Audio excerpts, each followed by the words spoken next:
Opinion. The Italian connection of Madhya Pradesh Scindias. The House of Filose was published in Allen's Indian Mail and Official Gazette London, on March 25, 1876, that it is said that Scindia has just given a lakh of rupees nominally 10,000 to the architect. We believe, an Italian who built the palace. Signor Filose is said to be a younger member of the Filose family, descended from Jean-Baptiste, and still retaining its pure European descent.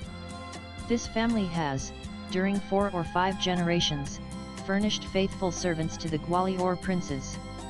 The present Signor Filose was sent to Europe to study, since when he has been employed on all manner of duties, having no connection with his particular art. Between Mughals and the Medicis. The palace referred to above is the magnificent J. Vilas Palace in Gwalior, India, a fine specimen of European architecture and art in the heart of India.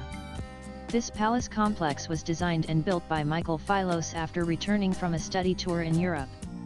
Michael was addressed as Mughal Sahib by Indians, and his grandfather and namesake, Michael Filose, a military commander in Scindia's army, had committed suicide to prove his loyalty to Maharaja Dalatrao Scindia. About Mughal Sahib, founding member of the present ruling party in India, the BJP, and a prominent member of the Scindia family, Rajmata Vijayaraj Scindia, and historian Manohar Maljiankar wrote, he was the descendant of Jean-Baptiste, possibly Giovanni, who changed his name to adapt to the French milieu of the Scindia's army, an Italian gentleman who had taken service under Mahaji Scindia as an officer of the Campus, and who in Dalit Rao's time had become one of the principal supporters of the regime. As such, it was perhaps natural that Mughal Sahib should have derived his inspiration mainly from Europe. Nonetheless, the structure he put up shows evidence of an earnest desire to synthesize the style of the Mughals with that of the Medicis. The Italian nabobs. The Filose family loyally served the Maratha Scindias for several generations as noblemen known within the Maratha administration as Sardars, who had significant power in the Scindia kingdom.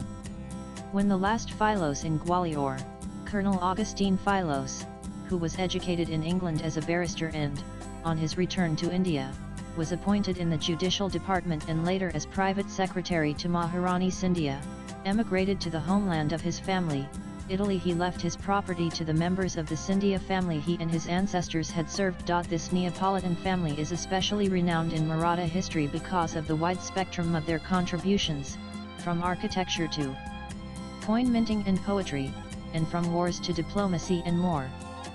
Frank Anthony, a prominent Anglo-Indian who contributed to the making of the Indian Constitution, wrote about the Filose family, one of the most distinguished Anglo-Indian people of European ancestry from paternal side families of this period, the members of which achieved distinction both as soldiers and scholars, was the Filose family of Gwalior. From Naples to Calcutta. The story of the Filose family in India begins with the founder of the family, a gentleman named Michael Filose, who came from Naples to Calcutta in 1770 AD and entered the service of Maharaja Mahaji Scindia 4 years later.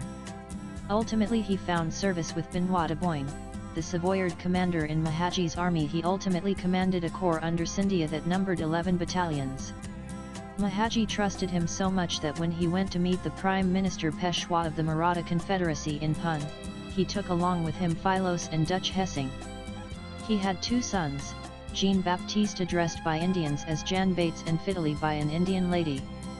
He fought along with Mahaji Jean-Baptiste against the British and was made the commander of Delhi by Mahaji's son Dalatrao, and his brother Fideli was made commander of Haryana by the same king. Jean-Baptiste was perhaps the only military adventurer of Hindustan, according to Frank Anthony, who survived the disaster of 1803 when the British defeated Dalatrao Scindia on many fronts. He had a colourful career. Before Scindia's defeat by the British, he used to go out on kingdom-taking expeditions.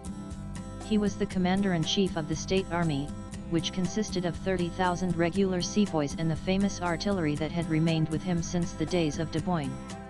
Like his father, who had helped humble the Rajputs for his employer, Mahaji Scindia, Jean-Baptiste played a major role in securing extensive territories from several small Rajput chiefs, especially from the Kichis of Ragagarh for his employer, Dalit Rao Scindia. He also conquered Sabalgarh for him in 1809. Shiopur was given as a Jagir fiefdom by Maharaja Dalatrao Scindia to him in 1803. In 1811, while in the service of Scindia, he conquered the village of Ondala from Rajput Kichis and named it Isagarh in the honor of Isa Masa Jesus Christ.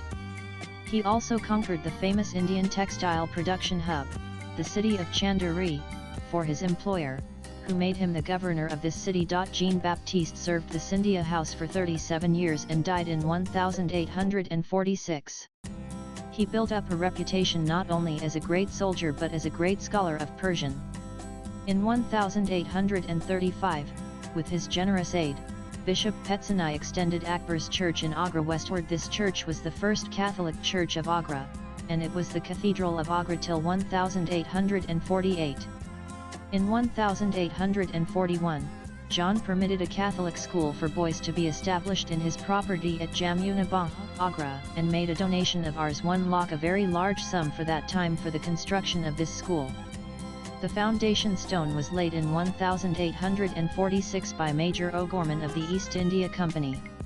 This school was named St. Peter's College and continues to be functional in Agra even today. Urdu poet of Italian origin. According to Frank Anthony, the greatest poet the family produced was Sir Florence Filose.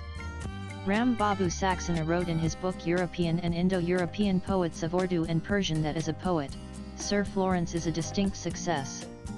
His Diwan was published under the title of Diwan Matlub in 1286 AH 1869 AD and was printed in Nizami Press, Kanpur.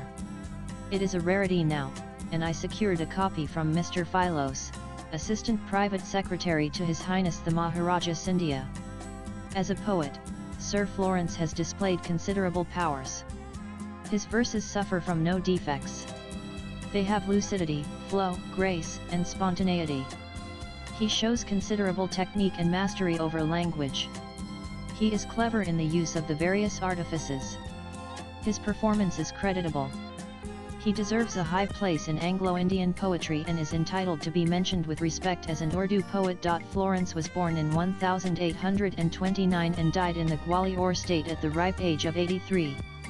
He married one Mary Ann, and both of them were buried in the Filose Chapel at Gwalior. Florence Filose had two sons, Colonel Albert Filose and Major Clement Filose. Sir Florence's elder brother was Colonel Sir Peter Filose, who died in Gwalior on July 4, 1872. The youngest brother was Lieutenant Colonel Sir Michael Filose, who was born on the April 18, 1836, and died on the February 5, 1925. He served under 4 Maharajas.